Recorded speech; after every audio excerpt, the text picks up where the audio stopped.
ओम नमः चंडिकायै। माँ दुर्गा के चंडी रूप को हमारा नमन है। यह भगवान ब्रह्मा जी के द्वारा लिखा गया चंडी कवच है, जिसमें कुल 56 छंद हैं। चामुंडा देवता, दिग्बंध देवता, जगदम्बा माता इत्यादि का ध्यान करके हम इस दुर्गा सप्तशती के पाठ का प्रारंभ कर रहे हैं।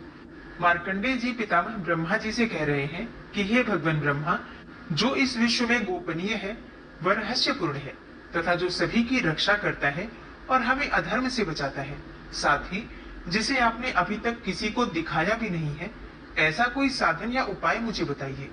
मार्कंडेय जी के इस प्रश्न पर भगवान ब्रह्मा कहते हैं कि उस साधन का नाम तो देवी कवच ही है, जो इस विश्व में अत्यधिक गोपनीय है।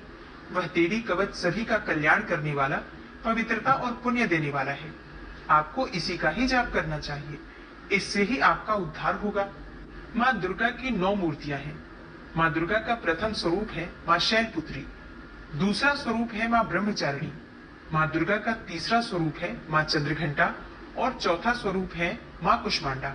उनका 5वां रूप स्कंद माता का है और छठा रूप माँ कात्यायनी है। 7वां स्वरूप है माँ कालरात्रि का और 8वां स्वरूप माँ महागौरी के नाम से प्रसिद्ध है।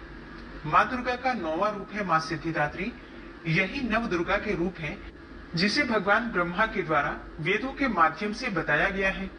जो मनुष्य अग्नि में जल रहा हो, सभी ओर से शत्रुओं से घिर गया हो, विपरीत परिस्थितियों का सामना कर रहा हो और उस समय यदि वह माँ दुर्गा की शरण में जाता है तो उसका कभी भी बुरा नहीं हो सकता है।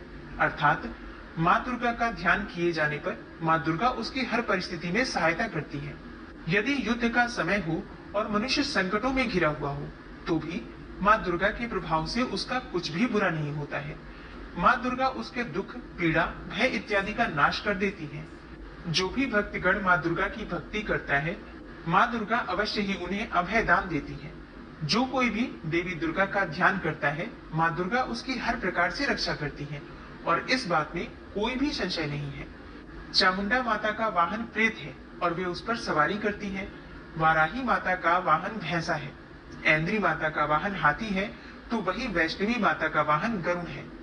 भगवान शिव की पत्नी व सभी की ईश्वरी माँ पार्वती का वाहन वृषभ है। कुमारी माता का वाहन मोर है। लक्ष्मी माता कमल के आसन पर विराजमान है और उन्होंने अपने हाथों में भी कमल लिया हुआ है। वे भगवान विष्णु को अत्यधिक प्रिय है। वृषभ पर बैठी हुई माँ पार्वती का रंग सफेद है। भगवान ब्रह्मा की पत्नी माँ ब्राह्मी या माँ सरस्वती हंस पर बैठी हुई है और सभी प्रकार के आभूषण पहने हुए हैं। इस प्रकार से माता रानी अपने भिन्न भिन्न रूपों में सभी तरह के योग व शक्तियों को ली हुई है। उन्होंने कई प्रकार के आभूषण व रत्न पहने हुए हैं, जो उनकी शोभा को बढ़ा रहे हैं। माँ दुर्गा का एक रूप अत्यधिक क्रोध में रथ पर बैठा हुआ दिखाई देता है, जो दुष्टों का नाश करने के लिए है। वे अपने हाथ में शंख, सुदर्शन चक्र, गदा, हल, मूसल इत्यादि लिए हुए हैं। इसके अलावा उन्होंने अपने हाथों में खेटक, तोमर, परशु, पाश, त्रिशूल तथा उत्तम कोटि का धनुष भी लिया हुआ है।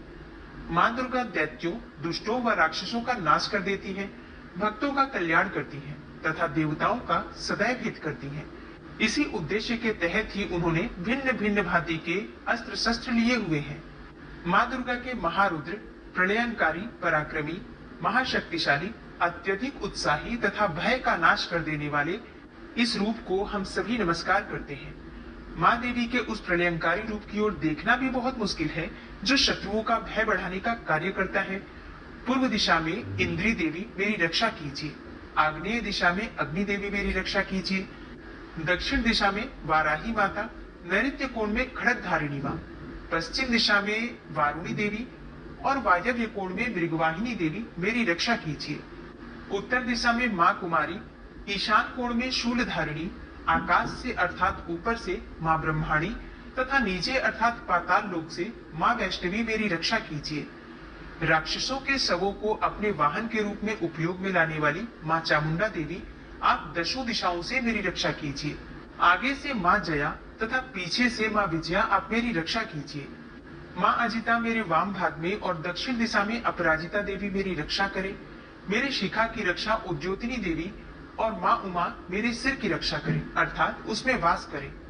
आप मेरे ललाट की मालाधारी के रूप में और भौहों का यशस्विनी के रूप में संरक्षण करें।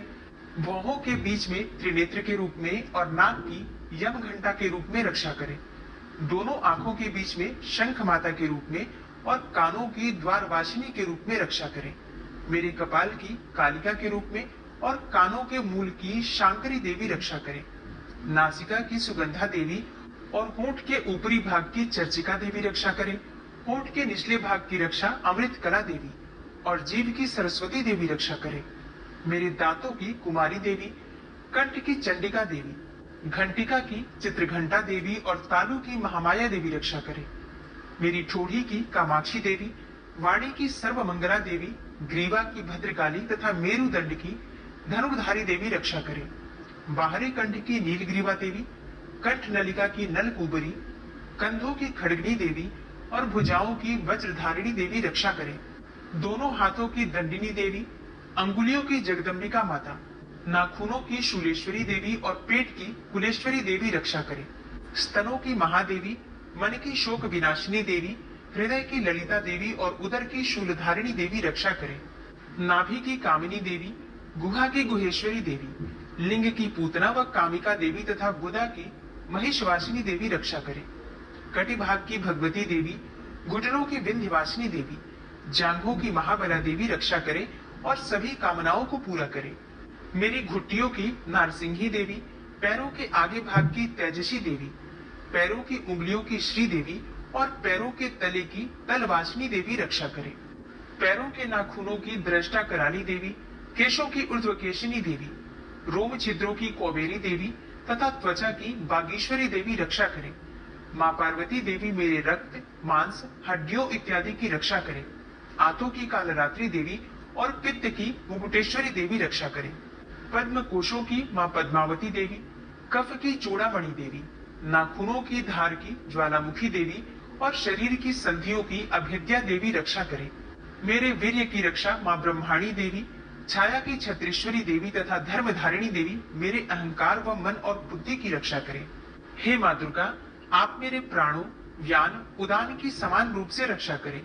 वज्रहस्ता देवी मेरे प्राणों की रक्षा करें और मेरा कल्याण करें। आप मेरी सभी इंद्रियों, रस, रूप, गंध, शब्द व स्पर्श में बसती हैं। हे नारायणी देवी, आप मेरे सत्व गुण, रज गुण व तमो गुण की रक्षा करें। मेरे आयु की वाराही देवी, वैष्णवी देवी धर्म की, यश व कीर्ति की लक्ष्मी देवी तथा धन व विद्या की चक्रिणी देवी रक्षा करें।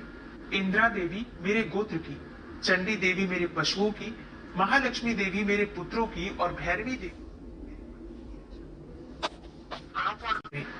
मेरे पथ की सुपथा देवी और उस मार्ग की क्षेमकरी देवी, राजा के दरबार में महालक्ष्मी देवी तथा सभी जगह निवास करने वाली विजया देवी मेरे भय की रक्षा करें।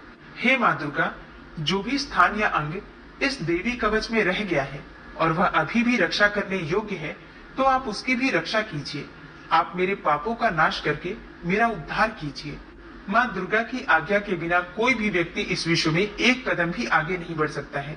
हम यदि कहीं भी जा रहे हैं तो हमें अवश्य ही इस देवी कवच का पाठ करना चाहिए और उसके बाद ही प्रस्थान करना चाहिए। इस दुर्गा रक्षा कवच के पाठ से हमें हर जगह लाभ व सफलता मिलती है और हमारे सभी काम बन जाते हैं। हम जब भी माँ दुर्गा का ध्यान करते हैं, वैसे ही हमारे सभी काम बनते चले जाते हैं। उस व्यक्ति को इस पृथ्वी पर बिना किसी तुलना के परम यश और वैभव प्राप्त होता है। जो भी भक्तगण इस देवी रक्षा कवच का पाठ करता है, उसका भय समाप्त हो जाता है, युद्ध में उसकी विजय होती है तथा वह तीनों लोकों में पूजनीय हो जाता है। देवी माता का यह रक्षा कवच देवताओं तक के लिए बहुत दुर्लभ है। जो व्यक्ति इस देवी कवच का तीनों समय श्रद्धा भाव के साथ पाठ करता है, उसे देवी माता की कृपा से तीनों लोकों में विजय मिलती है। वह अकाल मृत्यु के भय से दूर होता है तथा 100 वर्षों से भी अधिक समय तक जीवित रहता है। इस दुर्गा कवच के पाठ से व्यक्ति के शरीर में होने वाले हर तरह के रोग समाप्त हो जाते हैं। उसके शरीर में बनने वाला विष भी समाप्त हो जाता है तथा कोई रोग उसका कुछ भी बिगाड़ नहीं सकता है। जो भी मनुष्य इस दुर्गा रक्षा कवच को अपने हृदय में धारण कर लेता है, उस पर इस पृथ्वी पर होने वाले सभी तरह के अभिचारण मंत्र, तंत्र का प्रभाव समाप्त हो जाता है। सभी तरह की डाकिनी, शाकिनी, अंतरिक्ष में रहने वाले अति शक्तिशाली व भयंकर डाकिन, भूत, पिशाच, यक्ष, गंधर्व, राक्षस, ब्रह्म राक्षस, वेताल, कुष्मांडा, भैरव इत्यादि सभी तरह की नकारात्मक शक्तियों के प्रभाव इस दुर्गा कवच के माध्यम से समाप्त हो जाते हैं। इस रक्षा कवच का पाठ करने वाला व्यक्ति राजा से सम्मान प्राप्त करता है और उसकी सुख संपत्ति में वृद्धि होती है। जो भी व्यक्ति इस देवी कवच का पाठ करता है उसका हर जगह यश बढ़ता ही जाता है और जो भी इस कवच का 7 बार जाप करता है उसका वंश इस पृथ्वी के अंत तक रहता है। इसके पश्चात जब उसकी मृत्यु हो जाती है तब वह माँ दुर्गा के आशीर्वाद से परम स्थान को प्राप्त करता है, जो देवताओं को भी अत्यंत दुर्लभ है। उसे महामाया का प्रसाद मिलता है और उसकी मुक्ति हो जाती है। वह माँ दुर्गा के आशीर्वाद से सुंदर रूप को धारण करता है और भगवान शिव के समान आनंद प्राप्त करता है। श्री देवी दुर्गा कवच संपूर्ण हुआ और अब पूरे भक्तिभाव से माँ दुर्गा का ध्यान करके अर्गला स्तोत्र का पाठ करते हैं। ओम नमः चंडिकायै। माँ चंडिका देवी को नमस्कार है। मार्कंडेय ऋषि जी कहते हैं, जयंती अर्थात सबसे उत्कृष्ट एवं विजयशालिनी, मंगला अर्थात अपने भक्तों के जन्म मरण आदि संसार बंधन को दूर करने वाली मोक्षदायिनी मंगलदायी देवी, काली अर्थात प्रलय काल में संपूर्ण सृष्टि को अपना ग्रास बना लेने वाली देवी, भद्रकाली अर्थात अपने भक्तों के लिए ही भद्र अथवा मंगल स्वीकार करने वाली, कपालिनी अर्थात हाथ में कपाल तथा गले में मुंडमाला धारण करने वाली, दुर्गा अर्थात कर्म एवं उपासना स्वरूप दुस्साध्य साधन से प्राप्त होने वाली, क्षमा अर्थात अत्यंत करुणामय स्वभाव होने के कारण अपने भक्तों के सारे अपराध क्षमा करने वाली, शिवा अर्थात सबका कल्याण करने वाली, धात्री अर्थात संपूर्ण प्रपंच को धारण करने वाली, स्वाहा अर्थात स्वाहा रूप से यज्ञ भाग ग्रहण करके देवताओं का पोषण करने वाली, और स्वधा अर्थात स्वधा रूप से श्राद्ध और तर्पण को स्वीकार करके पितरों का पोषण करने वाली। इन नामों से प्रसिद्ध हे जगदम्बिके, तुम्हें मेरा नमस्कार है। हे देवी चामुंडे, तुम्हारी जय हो। संपूर्ण प्राणियों की पीड़ा हरने वाली देवी, तुम्हारी जय हो। सब में व्याप्त रहने वाली देवी, तुम्हारी जय हो। हे कालरात्रि, तुम्हें नमस्कार है।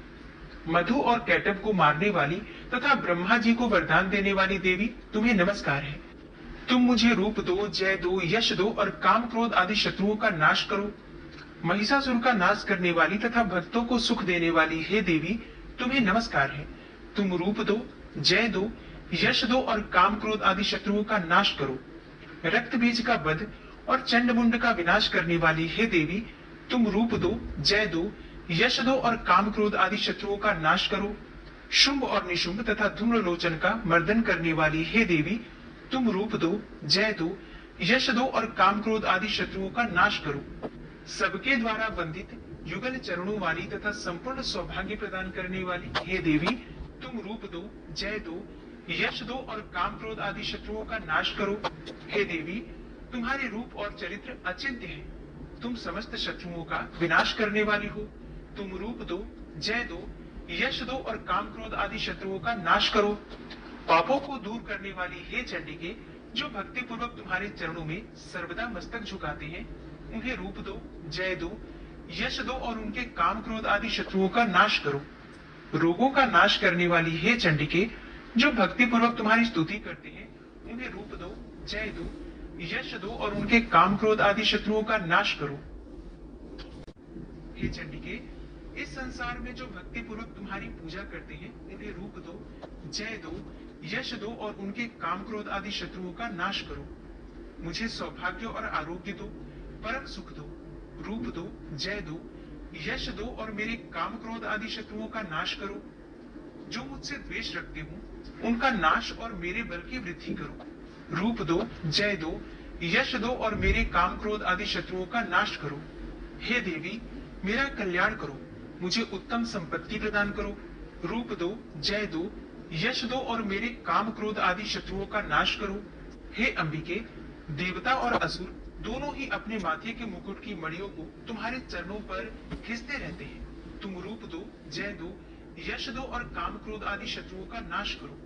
तुम अपने भक्त जनों को विद्वान, यशस्वी और लक्ष्मीवान बनाओ तथा रूप दो, जय दो, यश दो और उनके काम क्रोध आदि शत्रुओं का नाश करो। प्रचंड दैत्यों के दर्प का दरण करने वाली हे चंडिके, मुझ शरणागत को रूप दो, जय दो, यश दो और मेरे काम क्रोध आदि शत्रुओं का नाश करो। चतुर्मुख ब्रह्मा जी के द्वारा प्रशंसित चार भुजा धारिणी हे परमेश्वरी, तुम रूप दो, जय दो, यश दो और काम क्रोध आदि शत्रुओं का नाश करो। हे देवी अंबिके, भगवान विष्णु नित्य निरंतर भक्ति पूर्वक तुम्हारी स्तुति करते रहते हैं। तुम रूप दो, जय दो, यश दो और काम क्रोध आदि शत्रुओं का नाश करो। हिमालय कन्या पार्वती के पति महादेव जी के द्वारा प्रशंसित होने वाली हे परमेश्वरी, तुम रूप दो, जय दो, यश दो और काम क्रोध आदि शत्रुओं का नाश करो। सचीपति इंद्र के द्वारा सद्भाव से पूजित होने वाली हे परमेश्वरी, तुम रूप दो, जय दो, यश दो और काम क्रोध आदि शत्रुओं का नाश करो। प्रचंड भुजदंडों वाले दैत्यों का घमंड चूर करने वाली हे देवी, तुम रूप दो, जय दो, यश दो और काम क्रोध आदि शत्रुओं का नाश करो। हे देवी अंबिके, तुम अपने भक्त जनों को सदा असीम आनंद प्रदान करती रहती हो। मुझे रूप दो, जय दो, यश दो और मेरे काम क्रोध आदि शत्रुओं का नाश करो। मन की इच्छा के अनुसार चलने वाली मनोहर पत्नी प्रदान करो, जो दुर्गम संसार सागर से तारने वाली तथा उत्तम कुल में उत्पन्न हुई हो। जो मनुष्य इस अर्गला स्तोत्र का पाठ करके सप्तशती रूपी महास्तोत्र का पाठ करता है, वह सप्तशती की जप संख्या से मिलने वाले श्रेष्ठ फल को प्राप्त होता है। साथ ही वह प्रचुर संपत्ति भी प्राप्त कर लेता है। अर्गला स्तोत्र संपूर्ण हुआ। ओम नमः चंडिकायै। मार्कंडेय ऋषि जी कहते हैं, चंडिका देवी को नमस्कार है। विशुद्ध ज्ञान ही जिनका शरीर है, तीनों वेद ही जिनके तीनों दिव्य नेत्र हैं, और जो कल्याण प्राप्ति के हेतु हैं तथा अपने मस्तक पर अर्धचंद्र का मुकुट धारण करते हैं, उन भगवान शिव को नमस्कार है। मंत्रों का जो अभिकीलक है, अर्थात मंत्रों की सिद्धि में विघ्न उपस्थित करने वाले शाप रूपी कीलक का जो निवारण करने वाला है, उस सप्तशती स्तोत्र को संपूर्ण रूप से जानना चाहिए और जानकर उसकी उपासना करनी चाहिए। यद्यपि सप्तशती के अतिरिक्त अन्य मंत्रों के जप में भी जो निरंतर लगा रहता है, वह भी कल्याण का भागी होता है। उसके भी उच्चाटन आदि कर्म सिद्ध होते हैं तथा उसे भी समस्त दुर्लभ वस्तुओं की प्राप्ति हो जाती है। तथापि जो अन्य मंत्रों का जप न करके केवल इस सप्तशती नामक स्तोत्र से ही देवी की स्तुति करते हैं, उन्हें स्तुति मात्र से ही सच्चिदानंद स्वरूपिणी देवी सिद्ध हो जाती हैं। उन्हें अपने कार्य की सिद्धि के लिए मंत्र, औषधि तथा अन्य किसी साधन के उपयोग की आवश्यकता नहीं रहती। बिना जप के ही उनके उच्चाटन आदि समस्त अभिचारिक कर्म सिद्ध हो जाते हैं। इतना ही नहीं, उनकी संपूर्ण अभिष्ट वस्तुएं भी सिद्ध हो जाती हैं। लोगों के मन में यह शंका थी कि जब केवल सप्तशती की उपासना से अथवा सप्तशती को छोड़कर अन्य मंत्रों की उपासना से भी समान रूप से सब कार्य सिद्ध होते हैं, तब इनमें श्रेष्ठ कौन सा साधन है।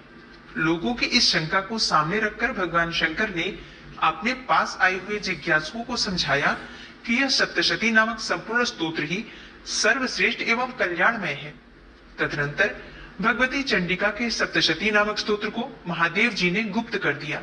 सप्तशती के पाठ से जो पुण्य प्राप्त होता है, उसकी कभी समाप्ति नहीं होती, परंतु अन्य मंत्रों के जप से उत्पन्न पुण्य की समाप्ति हो जाती है। अतः भगवान शिव ने अन्य मंत्रों की अपेक्षा जो सप्तशती की ही श्रेष्ठता का निर्णय किया, उसे यथार्थ ही जानना चाहिए। अन्य मंत्रों का जप करने वाला पुरुष भी यदि सप्तशती के स्तोत्र और जप का अनुष्ठान कर ले, तो वह भी पूर्ण रूप से ही कल्याण का भागी होता है। इसमें तनिक भी संदेह नहीं है। जो साधक कृष्ण पक्ष की चतुर्दशी अथवा अष्टमी को एकाग्रचित्त होकर भगवती की सेवा में अपना सर्वस्व समर्पित कर देता है और फिर उसे प्रसाद रूप से ग्रहण करता है, उसी पर भगवती प्रसन्न होती है, अन्यथा उनकी प्रसन्नता नहीं प्राप्त होती। इस प्रकार सिद्धि के प्रतिबंधक रूप कील के द्वारा महादेव जी ने इस स्तोत्र को कीलित कर रखा है। जो पूर्वोक्त रीति से निष्कीलन करके इस सप्तशती स्तोत्र का प्रतिदिन स्पष्ट उच्चारण पूर्वक पाठ करता है, वह मनुष्य सिद्ध हो जाता है, वही देवी का पार्षद होता है और वही गंधर्व भी होता है। सर्वत्र विचरते रहने पर भी इस संसार में उसे कहीं भी भय नहीं होता। वह अपमृत्यु के वश में नहीं पड़ता तथा देह त्यागने के बाद वह मोक्ष प्राप्त कर लेता है। अतः कीलन को जानकर उसका परिहार करके ही सप्तशती का पाठ आरंभ करे। जो ऐसा नहीं करता उसका नाश हो जाता है। इसलिए कीलक और निष्कीलन का ज्ञान प्राप्त करने पर ही यह स्तोत्र निर्दोष होता है और विद्वान पुरुष इस निर्दोष स्तोत्र का ही पाठ आरंभ करते हैं। स्त्रियों में जो कुछ भी सौभाग्य आदि दृष्टिगोचर होता है, वह सब देवी के प्रसाद रूप का ही फल है। अतः इस कल्याणमय स्तोत्र का सदा जाप करना चाहिए। इस स्तोत्र का मंद स्वर से पाठ करने पर स्वल्प फल की प्राप्ति होती है और उच्च स्वर से पाठ करने पर पूर्ण फल की सिद्धि होती है। अतः उच्च स्वर से ही इसका पाठ आरंभ करना चाहिए। जिनके प्रसाद से ऐश्वर्य, सौभाग्य, आरोग्य, संपत्ति, शत्रुनाश तथा परम मोक्ष की भी सिद्धि होती है, उस कल्याणमयी जगदम्बा की स्तुति मनुष्य क्यों नहीं करते। कीलक स्तोत्र संपूर्ण हुआ। तीनों रहस्यों के नारायण ऋषि अनुष्टुप छंद तथा महाकाली, महालक्ष्मी एवं महासरस्वती देवता है। शास्त्रोक्त फल की प्राप्ति के लिए जप में इनका विनियोग होता है। राजा बोले, हे भगवान, आपने चंडिका के अवतारों की कथा मुझसे कही। हे ब्रह्मन, अब इन अवतारों की प्रधान प्रकृति का निरूपण कीजिए। हे द्विजश्रेष्ठ, मैं आपके चरणों में पड़ा हूँ।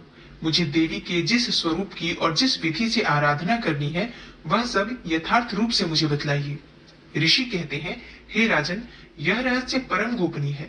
इसे किसी से कहने योग्य नहीं बतलाया गया है, किंतु तुम मेरे भक्त हो, इसलिए तुमसे न कहने योग्य मेरे पास कुछ भी नहीं है। त्रिगुणमयी परमेश्वरी महालक्ष्मी ही सबका आदि कारण है। वे ही दृश्य और अदृश्य रूप से संपूर्ण विश्व को व्याप्त करके स्थित हैं। हे राजन, वे अपनी चारों भुजाओं में मातुलुंग, बिजौरे का फल, गदा, खेट अर्थात ढाल एवं पान पात्र और मस्तक पर नाग, लिंग तथा योनि इन वस्तुओं को धारण करती हैं।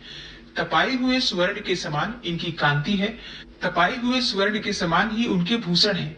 उन्होंने अपने तेज से इस शून्य जगत को परिपूर्ण किया है। परमेश्वरी महालक्ष्मी ने इस संपूर्ण जगत को शून्य देखकर केवल तमोगुण रूप उपाधि के द्वारा एक अन्य उत्कृष्ट रूप धारण किया। वह रूप एक नारी के रूप में प्रकट हुआ, जिसके शरीर की कांति निखरे हुए काजल की भांति काले रंग की थी। उसका श्रेष्ठ मुख दाढ़ों से सुशोभित था। नेत्र बड़े बड़े और कमर पतली थी। उसकी चार भुजाएं ढाल, तलवार, प्याले और कटे हुए मस्तक से सुशोभित थी। वह वक्षस्थल पर कबंध अर्थात धड़ की तथा मस्तक पर मुंडों की माला धारण की हुई थी। इस प्रकार प्रकट हुई स्त्रियों में सबसे श्रेष्ठ तामसी देवी ने महालक्ष्मी से कहा, माताजी, आपको नमस्कार है। मुझे मेरा नाम और कर्म बताइए। तब महालक्ष्मी ने स्त्रियों में श्रेष्ठ उस तामसी देवी से कहा, मैं तुम्हें नाम प्रदान करती हूँ और तुम्हारे जो जो कर्म हैं उनको भी बतलाती हूँ। महामाया, महाकाली, महामारी, क्षुधा, त्रिषा, निद्रा, तृष्णा, एक वीरा, कालरात्रि तथा दुरत्यया, ये तुम्हारे नाम हैं, जो कर्मों के द्वारा लोक में चरितार्थ होंगे। इन नामों के द्वारा तुम्हारे कर्मों को जानकर जो उनका पाठ करता है वह सुख भोगता है। हे राजन, महाकाली से यो कहकर महालक्ष्मी ने अत्यंत शुद्ध सत्व गुण के द्वारा दूसरा रूप धारण किया, जो चंद्रमा के समान गौर वर्ण था। वह श्रेष्ठ नारी अपने हाथों में अक्षमाला, अंकुश, वीणा तथा पुस्तक धारण किए हुए थी। महालक्ष्मी ने उसे भी नाम प्रदान किए। महाविद्या, महावाणी, भारती, वाक, सरस्वती, आर्या, ब्राह्मी, कामधेनु, वेदगर्भा और धीश्वरी, बुद्धि की स्वामिनी, ये तुम्हारे नाम होंगे।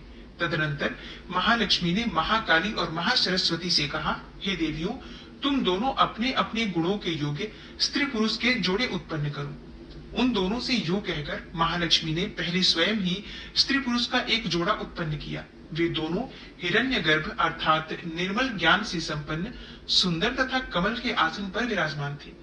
उनमें से एक स्त्री थी और दूसरा पुरुष।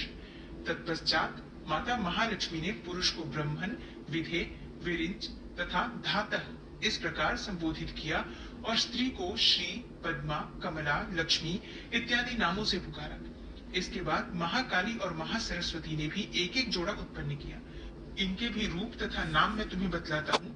महाकाली ने कंठ में नील चिन्ह से युक्त लाल भुजा, श्वेत शरीर और मस्तक पर चंद्रमा का मुकुट धारण करने वाले पुरुष को तथा गोरे रंग की स्त्री को जन्म दिया। वह पुरुष रुद्र, शंकर, स्थाणु, कपर्दी और त्रिलोचन के नाम से प्रसिद्ध हुआ।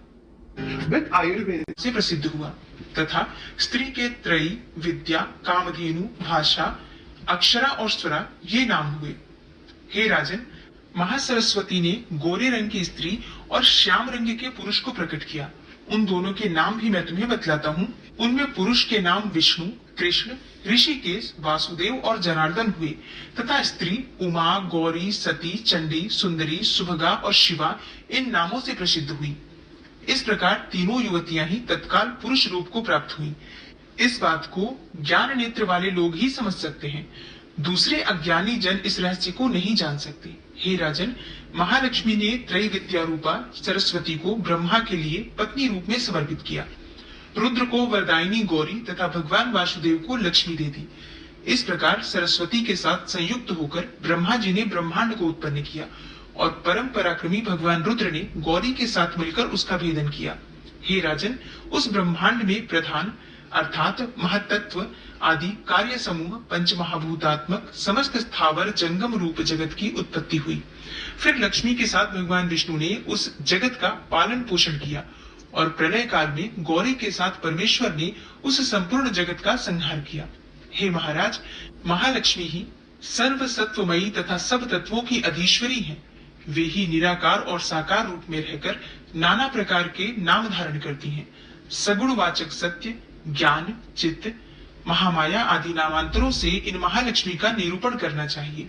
केवल एक नाम महालक्ष्मी मात्र से अथवा अन्य प्रत्यक्ष आदि प्रमाण से उनका वर्णन नहीं हो सकता।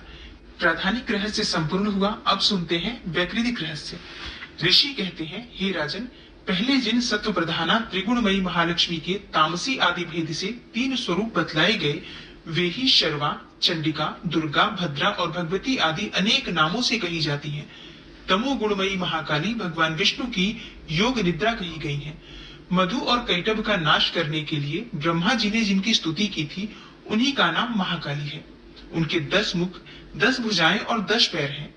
वे काजल के समान काले रंग की हैं तथा 30 नेत्रों की विशाल पक्ति से सुशोभित होती हैं। हे भूपाल, उनके दांत और दाढ़ी चमकती रहती हैं। यद्यपि उनका रूप भयंकर है, तथापि वे रूप, सौभाग्य, कांति एवं महती संपदा की अधिष्ठान अर्थात प्राप्ति स्थान है। वे अपने हाथों में खड्ग, बाण, गदा, शूल, चक्र, शंख, भूषुंडी, परिघ, धनुष तथा जिससे रक्त चूता रहता है ऐसा कटा हुआ मस्तक धारण करती हैं। ये महाकाली भगवान विष्णु की दुस्तर माया है।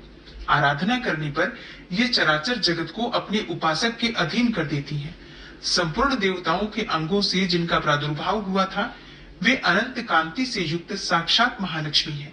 उन्हें ही त्रिगुणमयी प्रकृति कहते हैं तथा वे ही महिषासुर का मर्दन करने वाली है।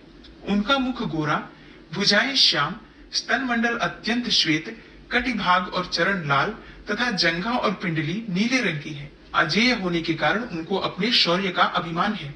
कटी के आगे का भाग बहुरंगे वस्त्र से आच्छादित होने के कारण अत्यंत सुंदर एवं विचित्र दिखाई देता है। उनकी माला, वस्त्र, आभूषण तथा अंगराग सभी विचित्र हैं। वे कांति, रूप और सौभाग्य से सुशोभित हैं। यद्यपि उनकी हजारों भुजाएं हैं, तथापि उन्हें 18 भुजाओं से युक्त मानकर उनकी पूजा करनी चाहिए। अब उनके दाहिनी ओर के निचले हाथों से लेकर बाईं ओर के निचले हाथों में क्रमशः जो अस्त्र हैं उनका वर्णन किया जाता है। अक्षमाला, कमल, बाण, खड्ग, वज्र, गदा, चक्र, त्रिशूल, परशु, शंख, घंटा, पाश, शक्ति, दंड, चर्म अर्थात ढाल, धनुष, पान पात्र और कमंडलू, इन आयुधों से उनकी भुजाएं विभूषित हैं। वे सर्वदेवमयी हैं तथा सबकी ईश्वरी हैं। हे राजन, जो इन महालक्ष्मी देवी का पूजन करता है वह सब लोगों और देवताओं का भी स्वामी होता है।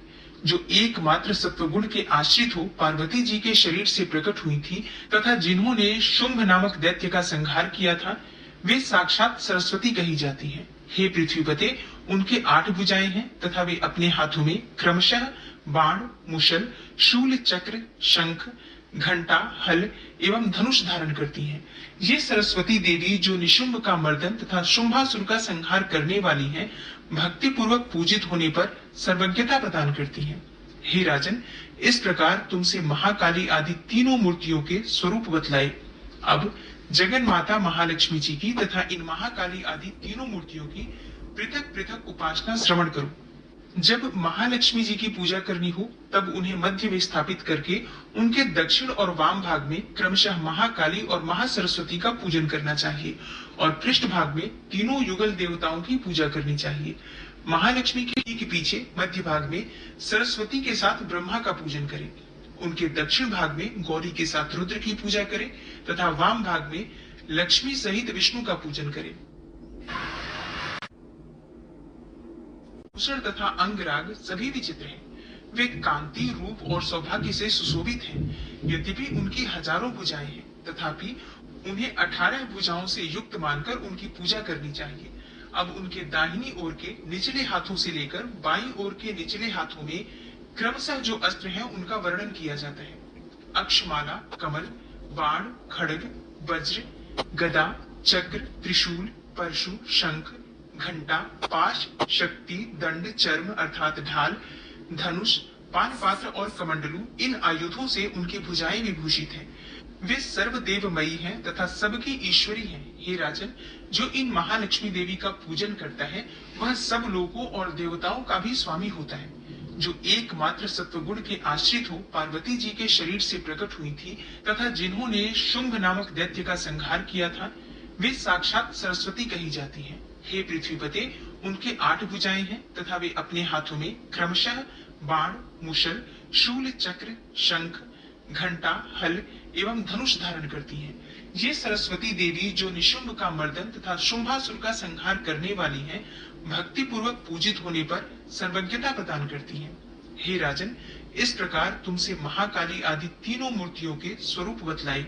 अब जगन माता महालक्ष्मी जी की तथा इन महाकाली आदि तीनों मूर्तियों की पृथक पृथक उपासना श्रवण करो।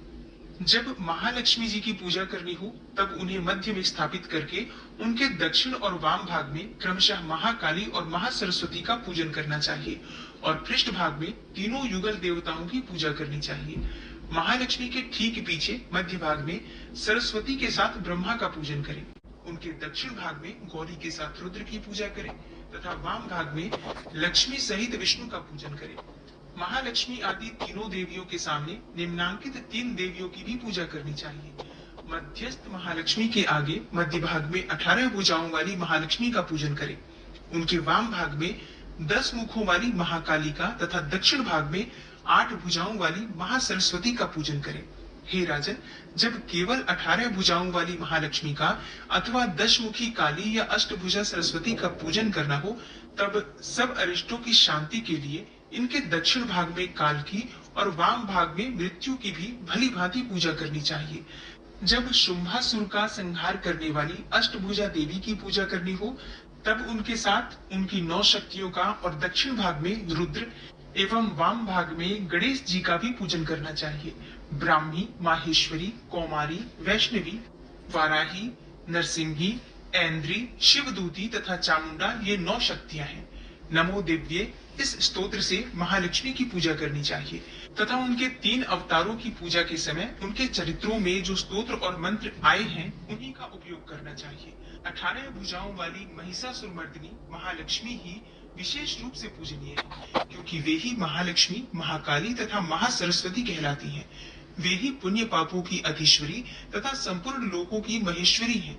जिसने महिषासुर का अंत करने वाली महालक्ष्मी की भक्ति पूर्वक आराधना की है वही संसार का स्वामी है। अतः जगत को धारण करने वाली भक्त वत्सला भगवती चंडिका की अवश्य पूजा करनी चाहिए। अर्घ्य आदि से, आभूषणों से, गंध, पुष्प, अक्षत, धूप, दीप तथा नाना प्रकार के भक्ष्य पदार्थों से युक्त नैवेद्यों से, रक्त सिंचित बलि से, मांस से तथा मदिरा से भी देवी का पूजन होता है। हे राजन, बलि और मांस आदि से की जाने वाली पूजा ब्राह्मणों को छोड़कर बताई गई है। उनके लिए मांस और मदिरा से कहीं भी पूजा का विधान नहीं है। प्रणाम, आचमन के योग्य जल, सुगंधित चंदन, कपूर तथा तांबूल आदि सामग्रियों को भक्ति भाव से निवेदन करके देवी की पूजा करनी चाहिए। देवी के सामने बाएं भाग में कटे मस्तक वाले महादैत्य महिषासुर का पूजन करना चाहिए, जिसने भगवती के साथ सायुज्य प्राप्त कर लिया। इसी प्रकार देवी के सामने दक्षिण भाग में उनके वाहन सिंह का पूजन करना चाहिए, जो संपूर्ण धर्म का प्रतीक एवं षड्विध ऐश्वर्य से युक्त है। उसी ने इस चराचर जगत को धारण कर रखा है। तदनंतर बुद्धिमान पुरुष एकाग्रचित्त होकर देवी की स्तुति करे, फिर हाथ जोड़कर तीनों पूर्वोक्त चरित्रों द्वारा भगवती का स्तवन करे। यदि कोई एक ही चरित्र से स्तुति करना चाहे तो केवल मध्यम चरित्र से स्तुति कर ले, किंतु प्रथम और उत्तर चरित्रों में से एक का पाठ न करे। आधे चरित्र का भी पाठ करना मना है। जो आधे चरित्र का पाठ करता है उसका पाठ सफल नहीं होता। पाठ समाप्ति के बाद साधक प्रदक्षिणा और नमस्कार करे, तथा आलस्य छोड़कर जगदम्बा के उद्देश्य से मस्तक पर हाथ जोड़े और उनसे बारंबार त्रुटियों या अपराधों के लिए क्षमा प्रार्थना करे। सप्तशती का प्रत्येक श्लोक मंत्र रूप है। उससे तिल और घृत मिली हुई खीर की आहुति दे, अथवा सप्तशती में जो स्तोत्र आए हैं उन्हीं के मंत्रों से चंडिका के लिए पवित्र हविष्य का हवन करे। होम के पश्चात एकाग्र चित्त हो महालक्ष्मी देवी के नाम और मंत्रों को उच्चारण करते हुए पुनः उनकी पूजा करे। तत्पश्चात मन और इंद्रियों को वश में रखते हुए हाथ जोड़कर विनीत भाव से देवी को प्रणाम करे और अंतःकरण में स्थापित करके उन सर्वेश्वरी चंडिका देवी का देर तक चिंतन करे। चिंतन करते करते उन्हीं में तन्मय हो जाए। इस प्रकार जो मनुष्य प्रतिदिन भक्ति पूर्वक परमेश्वरी का पूजन करता है वह मनोवांछित भोगों को भोग कर अंत में देवी का सायुज्य प्राप्त करता है। जो भक्त वत्सला चंडी का प्रतिदिन पूजन नहीं करता, भगवती परमेश्वरी उसके पुण्यों को जलाकर भस्म कर देती है। इसलिए हे राजन, तुम सर्वलोक महेश्वरी चंडिका का शास्त्रोक्त विधि से पूजन करो, उससे तुम्हें सुख मिलेगा। वैकृतिक रहस्य संपूर्ण। अब आप सुनेंगे मूर्ति रहस्य। ऋषि कहते हैं, हे राजन, नंदा नाम की देवी जो नंद से उत्पन्न होने वाली है, उनकी यदि भक्ति पूर्वक स्तुति और पूजा की जाए तो वे तीनों लोगों को उपासक के अधीन कर देती है। उनके श्री अंगों की कांति कनक के समान उत्तम है। वे सुनहरे रंग के सुंदर वस्त्र धारण करती हैं। उनकी आभा सुवर्ण के तुल्य है तथा वे सुवर्ण के ही उत्तम आभूषण धारण करती हैं। उनकी चार भुजाएं कमल, अंकुश, पाश और शंख से सुशोभित हैं। वे इंदिरा, कमला, लक्ष्मी, श्री तथा रुक्मांबुजासना अर्थात सुवर्ण में कमल के आसन पर विराजमान आदि नामों से पुकारी जाती हैं। हे निष्पाप नरेश, पहले मैंने रक्तदंतिका नाम से जिन देवी का परिचय दिया है, अब उनके स्वरूप का वर्णन करूंगा। तुम ध्यान पूर्वक सुनो। वे सब प्रकार के भयों को दूर करने वाली हैं। वे लाल रंग के वस्त्र धारण करती हैं। उनके शरीर का रंग भी लाल ही है और अंगों के समस्त आभूषण भी लाल रंग के हैं।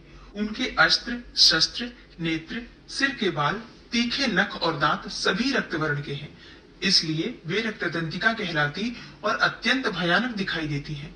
जैसे स्त्री पति के प्रति अनुराग रखती है, उसी प्रकार देवी अपने भक्त पर माता की भांति स्नेह रखते हुए सेवा करती है।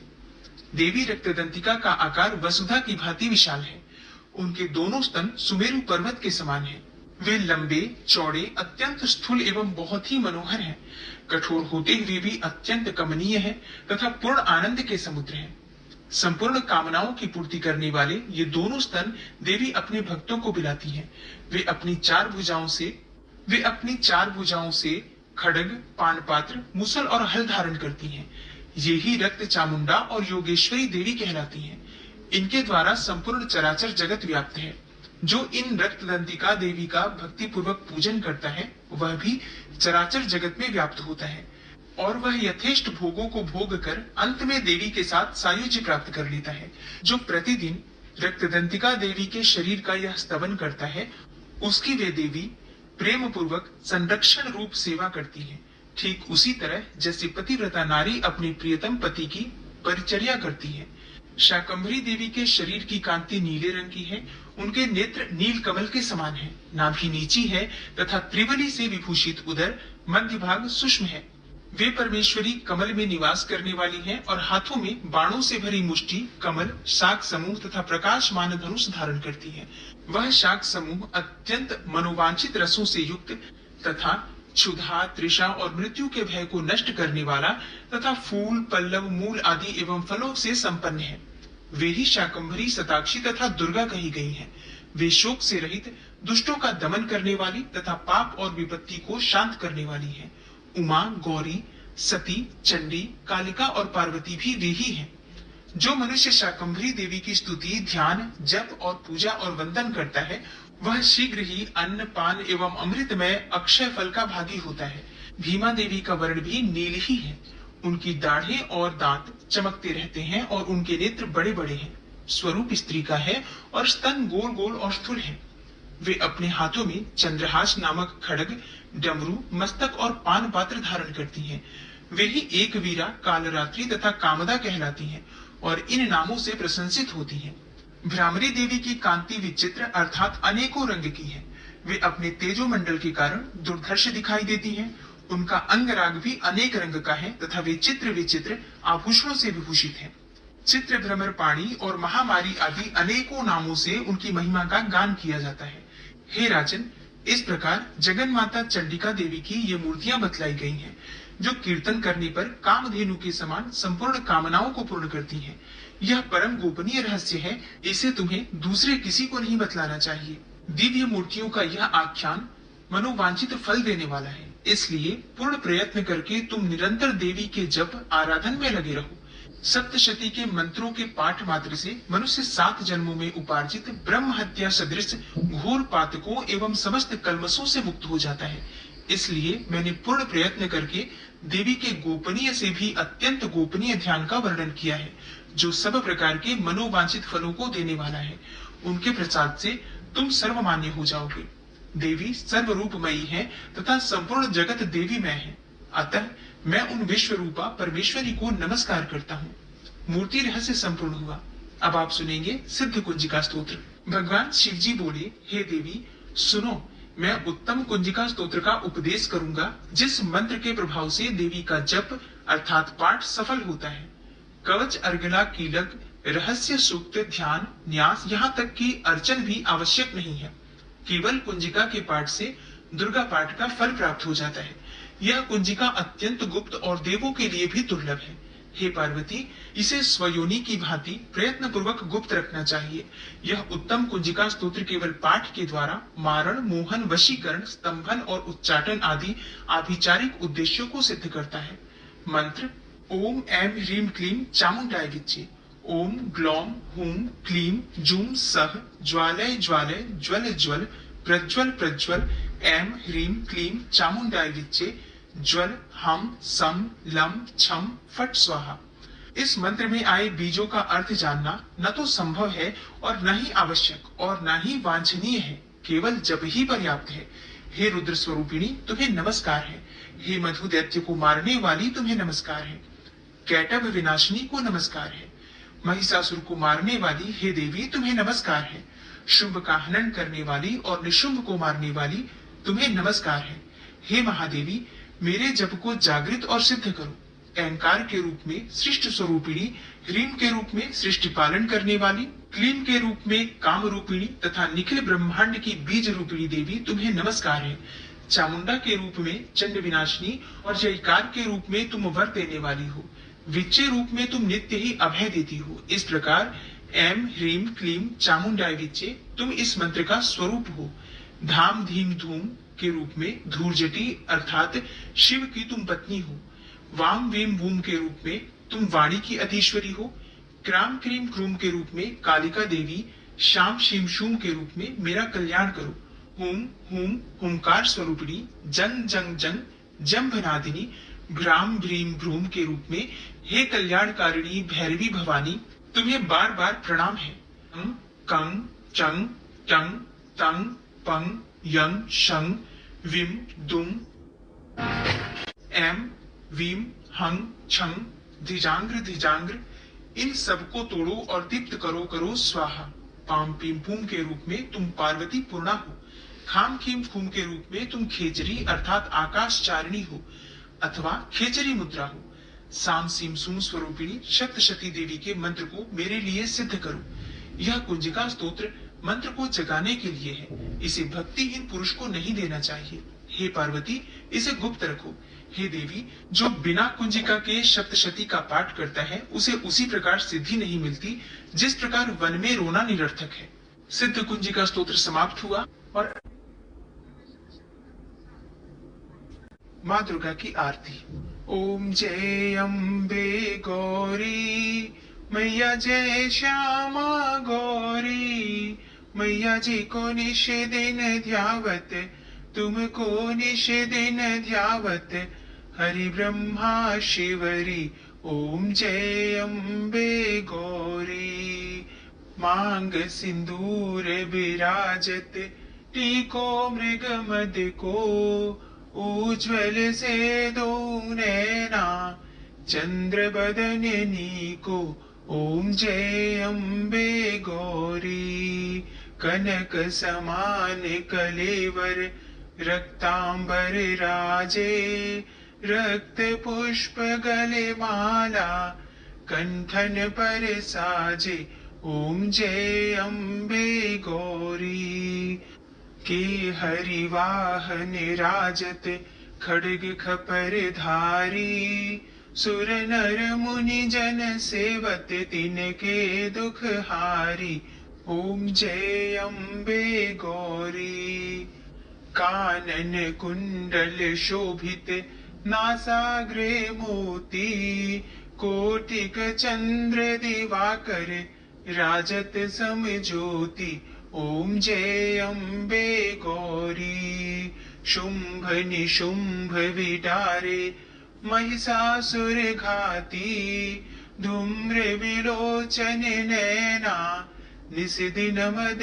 माती ओम जय अम्बे गौरी 64 योगिनी मंगल गावे नृत्य करत भैरो मैया नृत्य करत भैरो बाजत ताल मृदंगा अरु बाजत डमरू ओम जय अम्बे गौरी भुजाचार अति शोभित खड्ग खपर धारी मन वांछित फल पावत सेवत नर नारी ओम जय अम्बे गौरी कंचन थाल विराजत अगर कपूर बाती श्रीमाल के तुम राजत कोटि रतन ज्योति मैया जय अम्बे गौरी श्री अम्बे जी की आरती जो कोई नर गावे कहत शिवानंद स्वामी भजत हरि हर स्वामी मन वांछित फल पावे ओम जय अम्बे गौरी जय अम्बे गौरी मैया जय श्यामा गौरी मैया जी को निश दिन ध्यावत तुमको निश दिन ध्यावत हरि ब्रह्मा शिवरी ओम जय अम्बे गौरी ओम जय अम्बे गौरी मैया जय श्यामा गौरी।